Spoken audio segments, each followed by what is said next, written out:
Hey guys, over on Twitch, my peeps over there told me to make this video, so I'm making it. One of you guys asked me how to prepare a lot of music in a short amount of time. Here's my answer. You don't want to be like me. When I was preparing for my music school auditions when I was in high school, I actually only had about 15 minutes to practice a day because of IB, International Baccalaureate. It's essentially like a more holistic version of the US AP system, the advanced placement system. It was a crazy time, didn't have a lot of time to practice. Because I had several things that I had to hit in my practice sessions, I would end up only doing the first two or the first one. And it was always tone, technique, etudes, orchestral excerpts, repertoire. In that order. I would hardly deviate from that. The only times I would deviate would be the day before my lesson when I would cram some etudes, orchestral excerpts, and repertoire in. I feel so sorry for my teacher. When I say that I was a mediocre student, I really mean it. While my tone was great, basically everything else was not. So the first thing is to not do what I did. All right, let's move on to the second thing. Work backwards from your big day. Whenever this question is asked, it's always asked in the context of I have to prepare for an audition. So first things first, look at your schedule. Write down which day is the big day and then count 2 weeks back from that. For the last 2 weeks up until your big day, what you are going to be doing is a run through of all of your material once a day. This is to build a habit of playing through all of your music without burning out. It's partially a habit building technique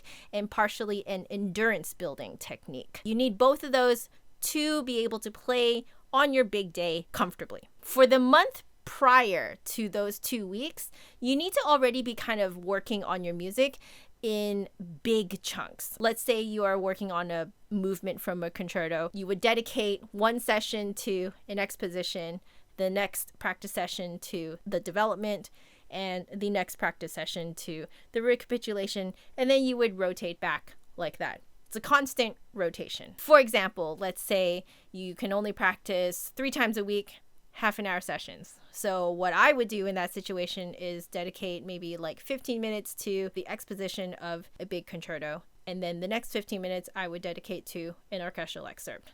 Done and done. The next session, do a different orchestral excerpt, and then do the next big section of the concerto. Look at your schedule and work out a rotation such that you can complete that rotation by the time you reach the 2 weeks before the big day. About a month prior to that phase, this is kind of your learning phase. You want to first find out what type of learner you are.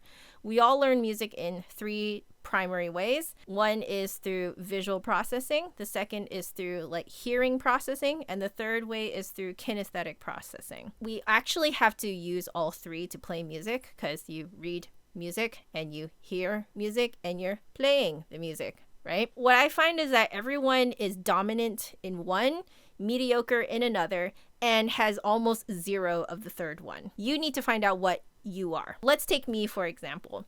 I am dominant in visual processing, I am mediocre in kinesthetic processing, and I have almost nothing in hearing. So I learn in that order. So when I see a piece of music for the first time, I sight read it because visual processing is the easiest for me. I kind of get a feel of like, how is this organized? Do I see patterns? Do I see scales? Do I see chords? Which parts are the most difficult? You know, you kind of like do a big scan. And then what I do is I start splitting it up into phrases. So small phrases, not big sections yet. Usually each phrase you're looking at anywhere from about 4 to 12 bars. It kind of depends on the type of music that you're playing. What I do is I start to translate my visual processing into kinesthetic processing. And the way that I do that is by memorizing it. The way that my teacher taught me to memorize works perfectly for this. You read each phrase silently 5 times in a row. Then you read and play it 5 times in a row. And then you play without looking at it 5 times in a row. So in total, you're playing each phrase 15 times in a row. That really helps translate the visual processing into the feeling aspect of it. Once I'm finished doing that through the entire piece, so again, you're not going to be able to get through a whole piece in one practice session. You have to really kind of map it out over several days, like a workout regime. Then the last thing I do is the hearing aspect of it. So then I will go look up a few recordings, get a feel of different interpretations of it, get a feel of what my interpretation is of it. Make sure that your interpretation is accurate to the era. That's always a good thing to do. If I were to listen to a recording too early on, I end up confusing myself. That is just my process, okay? Your process may not be the same. You may need to listen to the recording first if you are hearing dominant. You have to get it into your ear, but once you get it in your ear, you kind of know how it sounds, and then you can kind of map how it sounds to how it feels. For those of you who are kinesthetic dominant, you may find that you have to start out by practicing really slow until your fingers kind of get it, and then you can speed it up. Everybody at some point has to practice slow. As my piano teacher always said, slow practice makes fast progress. Kinesthetic learners have to do this from the beginning. Hearing and visually dominant people usually don't have to do the slow practice makes fast progress until the second or third step of learning. Those are just a few examples of how you can learn in this first phase. You're doing a learning phase, and then you're doing a familiarity phase, and then you're doing an endurance phase, and then the big day comes. I think it's generally about a minimum of 2.5 months. Let's review. First step is to not do it the way I did it. The second step is to work backwards.